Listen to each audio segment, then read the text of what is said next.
special edition of Anglican TV Interviews. I'm here with Archbishop Duncan. We're going to talk a little bit about what's been happening recently with the Anglican mission in America and some of the interpolity that works its way out and what happens to a church over time. We've been into 3 going on 4 years of the Anglican Church in North America. When we first started, AMiA was on board with us, and part of the structure of the Anglican Church in America, that's changed. Well, thank you for having me with you. It's always good to work with you, Kevin, and with George, and with Anglican TV. We are in our 4th year. We've just had a really wonderful assembly at Ridgecrest.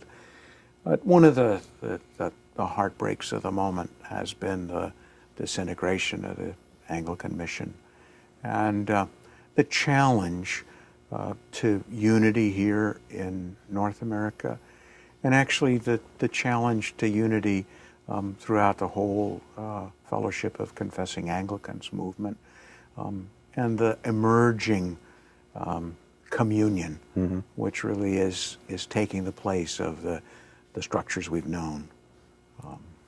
Well, it's interesting because if we go back to the history of AMiA, they're a forefront leader in church planting, teaching biblical theology. They have so many things to do right.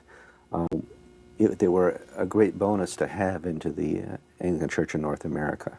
No question. I mean, not only were they a bonus, but in many ways, the Anglican mission's vision, its understanding that the way to reach North America was through church planting, they were exactly right.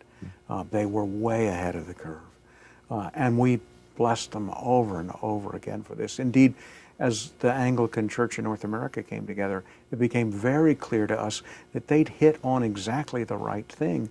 And when I was moved to call for 1,000 churches in the 5 years of my archiepiscopate, I mean, the Lord really gave me that as I was preparing for the inaugural sermon. But it was just built on the trajectory that had begun in the Anglican mission. Indeed, as we came together in the Common Cause years, we worked very hard to figure out how we could be united as Anglicans in North America, and indeed how we could structure the province in a way that took seriously not only the church planting emphasis, again, a constitution that says that the fundamental agency of the church, fundamental agency of the mission is the local congregation. I mean, bingo. Yeah. You know, and the fundamental agents are the individual believers. But we also structured things. You'll recall from the days when you covered us and Common Cause was working on how to become the Anglican Church in North America. We use that phrase, and it's used fairly frequently in our Constitution and canons, a diocese, cluster, or network, by whatever name. We actually looked at the structure of the Anglican mission and found a way to build the structure of the Anglican Church in North America that allowed for the kind of freedoms that had been developed there, and the kind of the attempt to use bishops in new ways and to build things on affinity base. I mean, it's interesting that over time, the Anglican mission networks became more and more geographical, because, of course, that's just that's the reality of church life. But still, we built for that, and we structured for that, and we did everything we could, particularly in 2010, when the bishop chairman shared with me his intention to cease to be a jurisdiction. He said at the time very clearly that he didn't want to spend energies on building a church. They just wanted to do the mission, nothing else. Well, the reality is, of course, that if you're going to be a church, if you're going to be together, if you're going to hear the Lord's Prayer in John 17, it's not only that we'd be one in the truth, but that we'd be one. And you can't just focus on the mission. You've actually got to build the relationships with all the others who are trying to do the work with you. Well, in Anglicanism, we also have built-in accountability, the episcopacy. And I think one of the challenges for AMiA was to be accountable in any respect to ACNA. I hate to use the acronyms, but... Well, again, as you know, I never use the phrase ACNA. I always say Anglican Church or Anglican Church in North America. We're not an acronym, we're a church. But it's all right. I forgive you for that. Thank you. The thing that we've tried to do with the mission is to just, I think at their best, they wanted to be accountable. They wanted to be a part. I mean, initially, while Rwanda chose the bishops, and the bishops were chosen really in a very hierarchical way, we still made room for them in the College of Bishops. They were all elected to our college. And then came the day suddenly when Bishop Murphy said he didn't want me to communicate directly with the bishops anymore. All communications would go through him. That was in the spring of 2010. And the level of accountability, while I still tried to have regular contact with him, really a much greater independence and autonomy emerged. The irony here is not that it just affects the Anglican Church in North America and AMiA. Right. This is a global issue all of a sudden because we have established GAFCON. Right. We have an established Global South. Yeah. The structures and strength of the church are found in those two entities. And AMiA and you both have strong relationships with those entities, and there's a point where it looks like somebody's pushing one to choose sides. Well, what again, the Global South movement really was the movement that spoke into the Anglican crisis in this early decade of the 21st century. And then GAFCON moved, the Global Anglican Future Conference, and the Fellowship of Confessing Anglicans emerged in 2008. Again, at about the same time that the Anglican Church in North America was emerging and writing its first constitutional documents. The GAFCON movement, and you'll recall, I was elected early to primate status in among the GAFCON primates, the Primates Council. It was the GAFCON conference in Jerusalem in 2008 that called for the creation of the province here. A great deal of unity and a great deal of hopefulness about a united Anglican future, an Anglican future that confesses the Orthodox faith. What's ironic in these last months particularly is that former primates are now very engaged in the support of the Anglican mission, and actually our polity as Anglicans has always demanded, it hasn't been true in North America, but in the rest of the world, when an archbishop ceases to be archbishop, he ceases to interfere in the life of his province.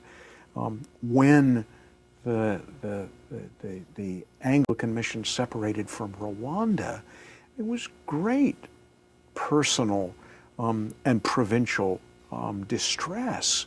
I mean, you remember covering some of the stories at the time, but the notion that a former primate would be at cross purposes with a present primate, and again, you know, that kind of Anglican politeness that goes along with Anglican polity. We don't really tend to talk about these things, but this was a scandal, and it's certainly a scandal within the GAFCON primates. And now the situation where the Anglican mission is really standing very much apart from the Anglican Church in North America. I mean, my role as the primate here is to be Archbishop and Metropolitan authority, voice for United Anglicanism here. And sadly, the Anglican missions come to a place where it often feels like what's happening is very much contrary to the good spirit, the good order. If one looks, and we as a province we were hoping to find a way to work with the Anglican mission. The documents creating the Society for Mission and Apostolic Works that came out of Atlanta in the end of July. Basically, while there are precedents in the history of the Western Church for the kind of dispersed authority which those documents breathe, when you actually look at the documents, they're not at all Anglican. The reality is you as a member of the Missionary Society can be part of any province in the Anglican Communion, and therefore, of course, you're not actually accountable to anybody except to the apostolic vicar. Terms like apostolic vicar and primatial vicar, those are not very Anglican ideas. We now have arrived. Last June, they left Rwanda. They had a short time with the Congo. And in that time, there's been many churches that have been left in lurch and limbo. Well, my bishop is in ACNA, but we're not, because nobody's telling us where we're going, because there's a temporary holding place for some AMiA bishops here in the Anglican Church in North America. And I get contacted quite frequently from churches asking, with whom do we belong, because our bishop isn't telling us. Right. What are we doing with this limbo period? Well, again, the structure of the Anglican mission, I mean, particularly now, if you look at the documents for the Society for Mission and Apostolic Works, all power is in the hands of one man. Mm-hmm. All power is in the hands of the apostolic vicar. And nobody really does know what's happening. I mean, even the bishops are trying to find a way. I mean, it was April 13th. I happened to be at a lacrosse game for my nephew when I got the message on my phone that it had just been announced that the Anglican mission was going into Congo.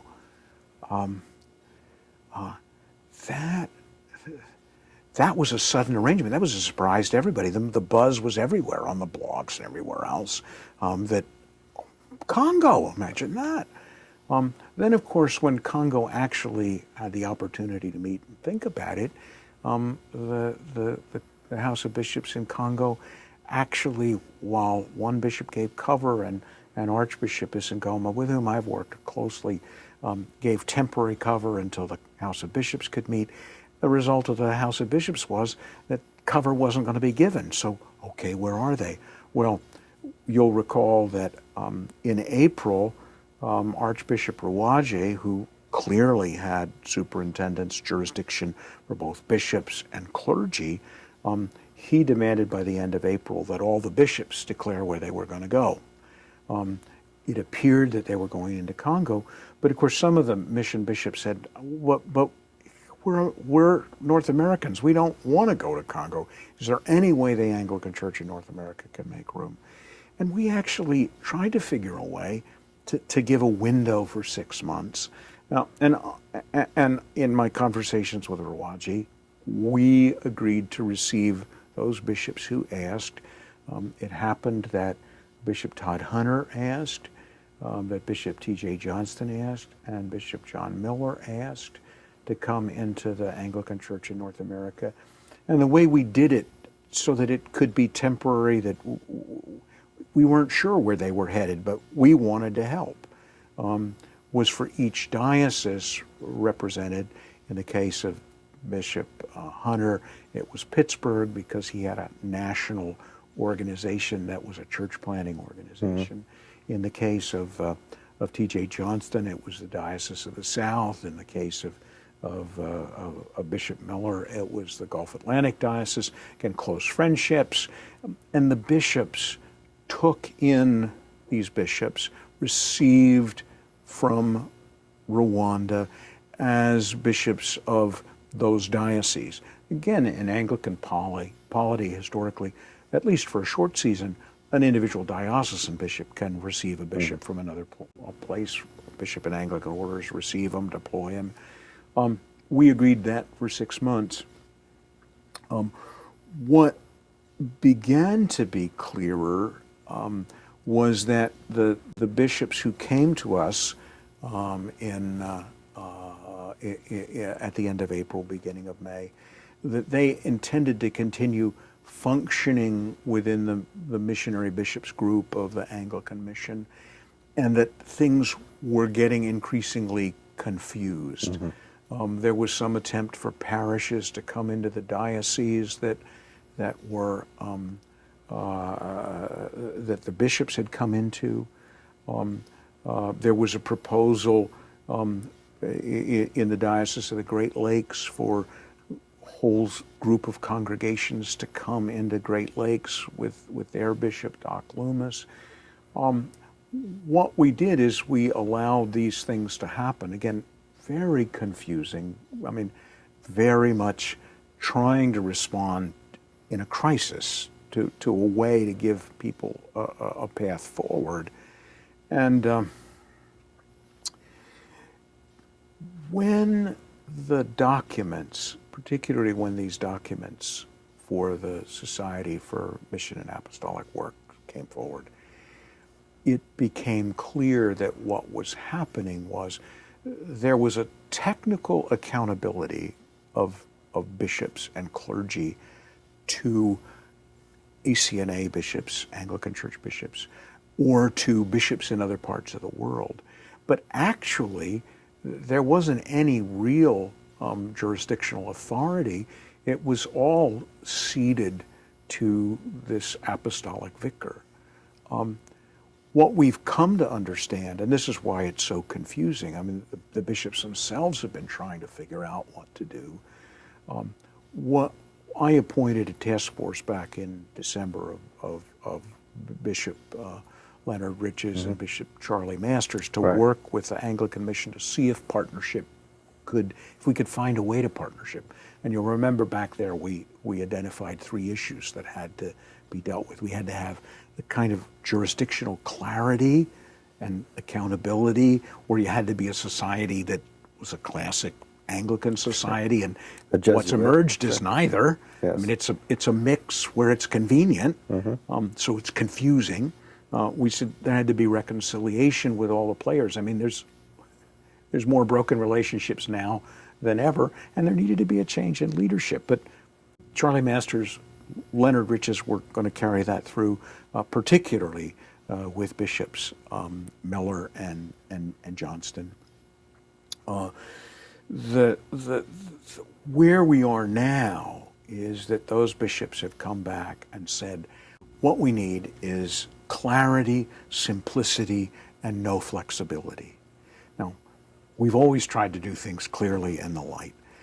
We've always tried to do things pretty directly and simply. Again, we have this notion of subsidiarity in the Anglican Church in North. You do at the lowest level everything you can do there, and you only reserve to the province the things that must be provincial, like relationships with other provinces, for instance, or the making of bishops. But the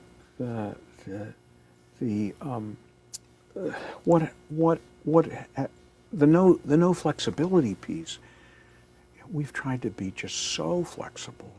But what we're finding is that our being flexible at this point is producing precisely the confusion that you're hearing from everybody.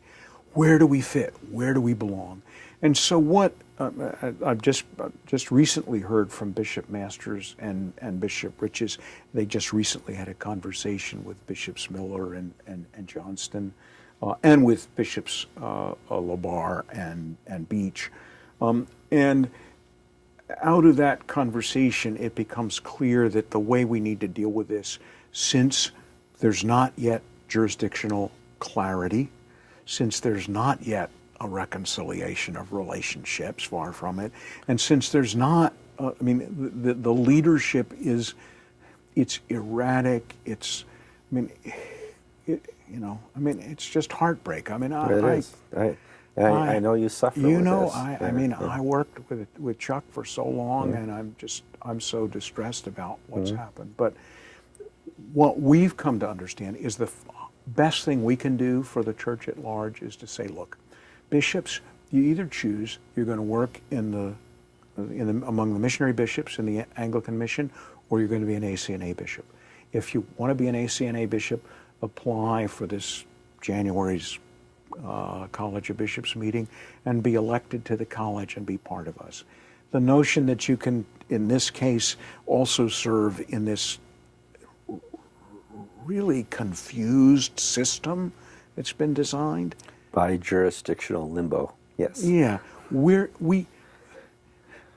as the documents themselves said, everything's under the missionary society until there's a problem that the apostolic vicar can't solve, and then the local diocesan bishop solves it. Well, we're not really able to take on that kind of liability or that kind of confusion. Who's in control? Because Anglican oversight was about giving people some reliable lines of authority so they knew how to operate, so they could have immense freedom with just a clear accountability. When you have immense freedom without clear accountability, what you have is both dysfunction in relationships, and you really wind up with relational chaos. So I think what's happened is we've reached a point, as finally the things are clearer for the Anglican mission and the Society for Mission and Apostolic Works, is to say, look, you really haven't dealt with the issues that we identified back in December. We want to bless you. I mean, there's much of what you're trying to do that's noble and good and all of that. You're really not working with the rest of us, either here in this province or, for heaven's sakes, in the ways that individual bishops in provinces overseas are being drawn into giving oversight, if it can be oversight, without their primates knowing. You're saying that you guys have made a decision about what to do with the AMiA bishops who want to have a relationship with ACNA, that they're going to have to by January or in January. Is there some type of time frame you guys are setting up? Or? Again, we gave 6-month cover, which was the very end of April, so it'd be the very end of October. Right. And we wanted to give as much, we wanted to help. It's clear now that this confusion that we're participating in isn't actually helping the folks, in the parishes and the clergy and all the rest. So we need to say, until things are really clarified, again, along the lines of what we said back in December, it needs to be clear that this is either a classic missionary society, which is nothing like what's been drawn out in the paperwork, or it needs to be a jurisdiction. Again, it's neither one. That hasn't been clarified.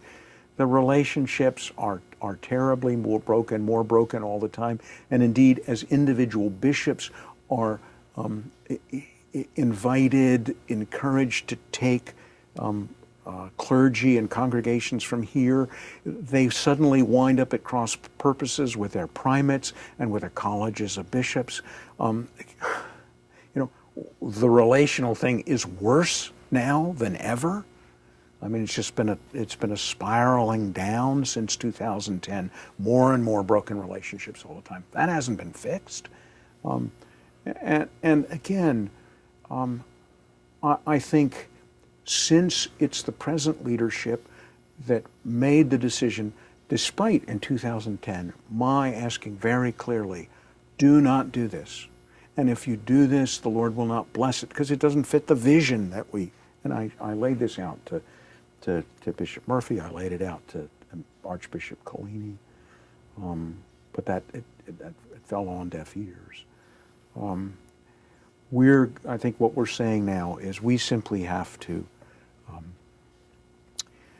for the good order of the church, we need to say, if you want to be part of this missionary society, well, God bless you and be part of the society. But the Anglican Church in North America can't participate in the confusion.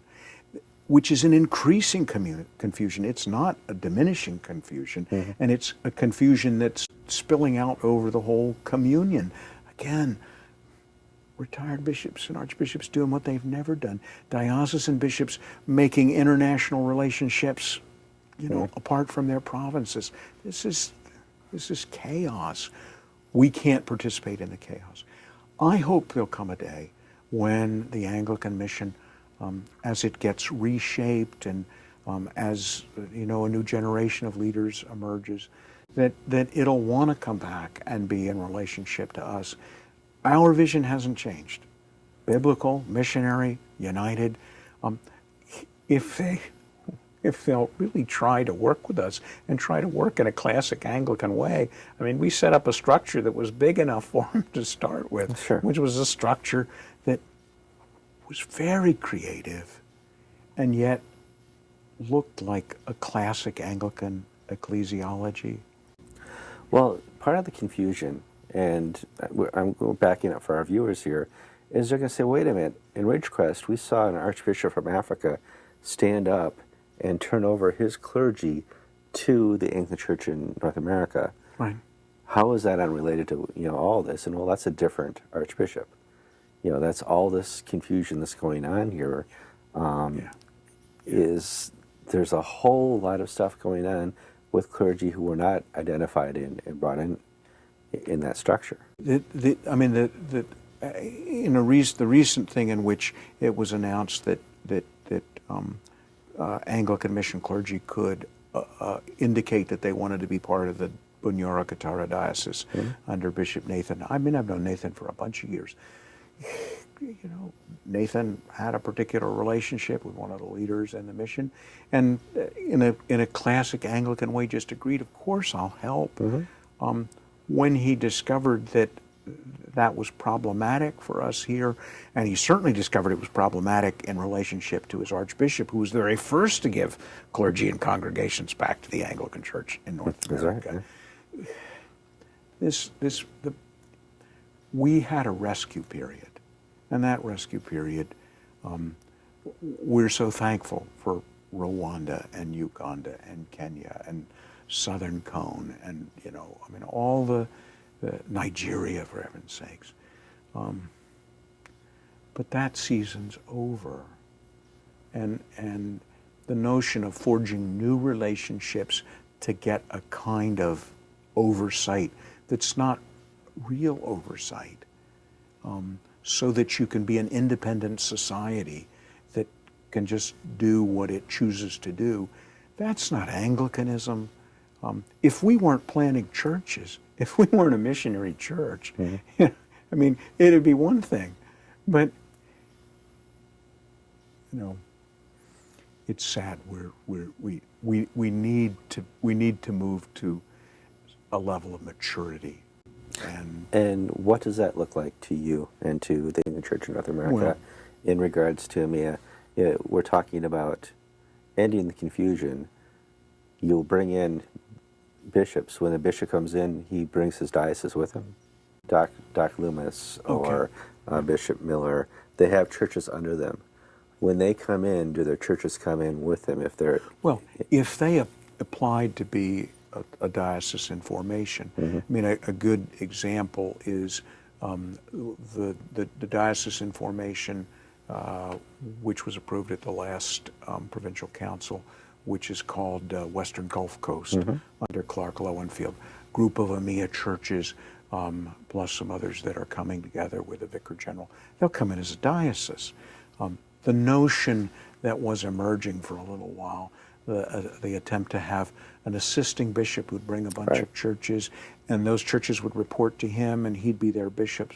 That's actually not classic Anglican polity.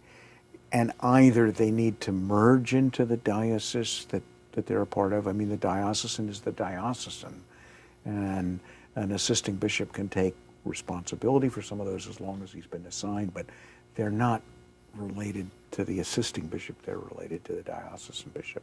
Or a group of congregations applies under the rules of the ACNA to be a diocese.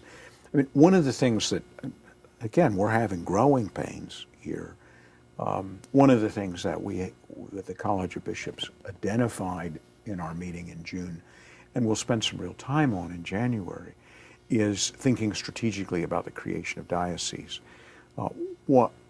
Again, geography is historically the way most of the church has operated.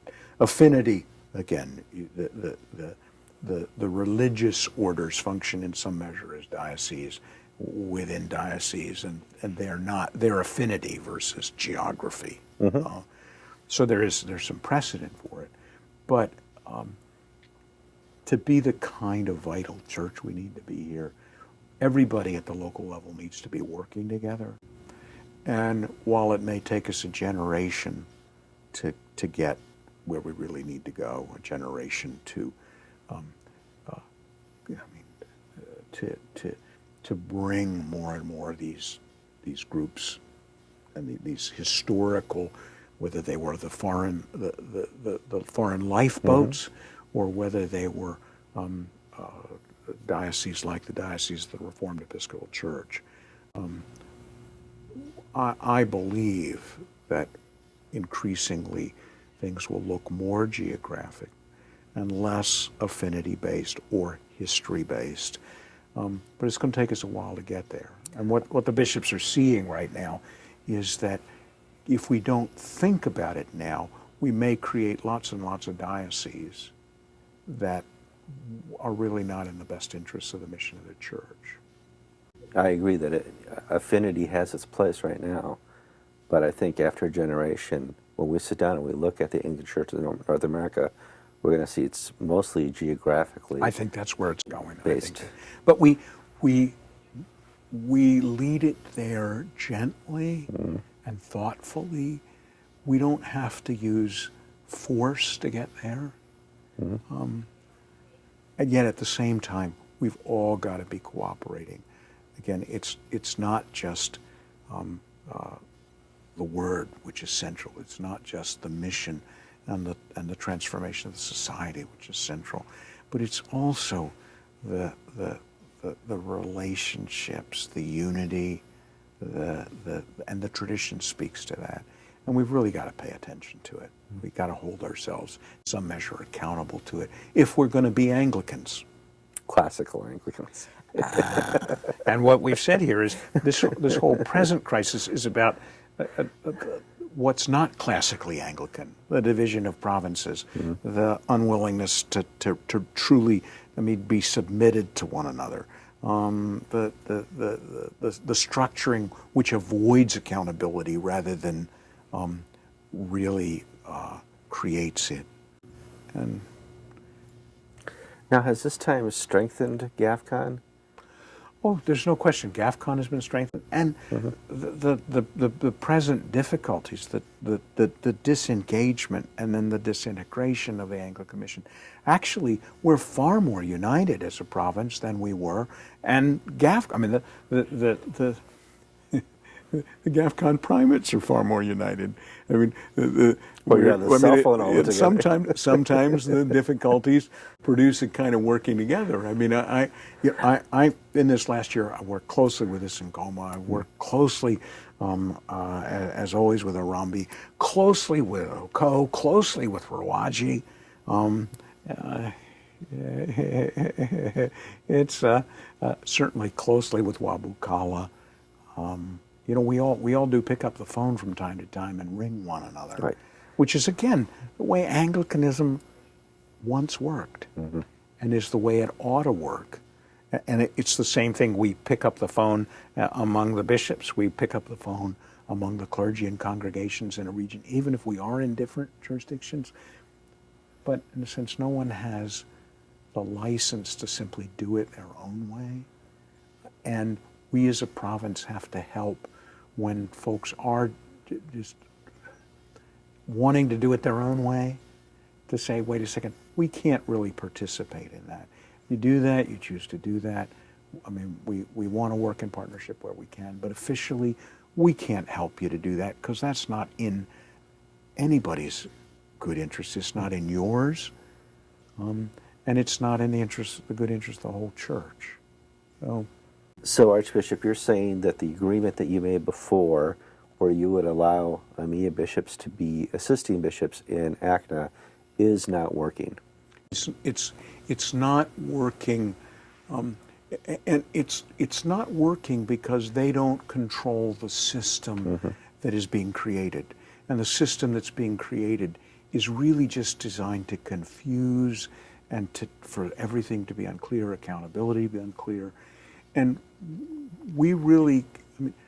It's actually confusing the Anglican Church in North America. It's making things much more difficult for us. And all we can see in this is that the right thing to do is to say, thank you very much. We tried very hard. We've been a very flexible movement in trying to make space. But right now, and particularly with all these issues unresolved, the issues that we articulated in December, we just need to let it be. We just need to, if you want to do your own thing, we need to let you do your own thing. But we don't need to let you do your own thing under our banner. Okay. So October 31st, when that 6-month period of whatever expires, that's it until a bishop decides to. Again, I haven't had the written report from Bishops Masters and Riches, but I've had a verbal report, and I think the bishops have talked together.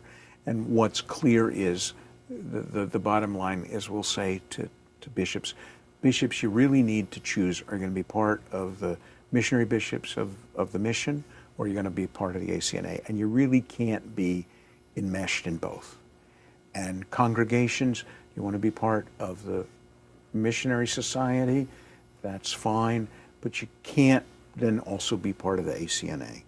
And clergy, if you want to be part of the missionary society, I mean, that's fine and noble, and there's a lot of great things that have happened there, but we can't then claim you as clergy of the Anglican Church in North America. It may be down the road when the issues we identified in December are dealt with that there'll be a way to do this. I mean, it may be that the society will become a society rather than a kind of mix and match of jurisdiction and society. It's a jurisdiction when you want it to be, and a society when you want it to be, and it's not Anglican. And ironically, as this is emerging, it's called the Anglican Mission, but it's not very Anglican, and we shouldn't.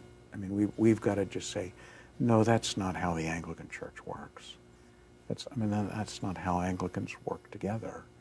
That's not Anglican order. I wish it weren't so, but I'm afraid it is, Kevin. We've tried everything we could to help to bring clarity, but actually by participating, getting enmeshed in it, we've actually only increased the confusion. And nobody needs that confusion. Your Grace, I want to thank you for your time. We're here in Mount Pleasant, South Carolina, kind of the growing structure of the fruit of early AMiA. And you're at St. Andrew's Church for a consecration tomorrow. That's true. And we're in a place where there are 6 jurisdictions, and all of the bishops, I can say, all of the bishops are talking together about how in a generation it might not look like that.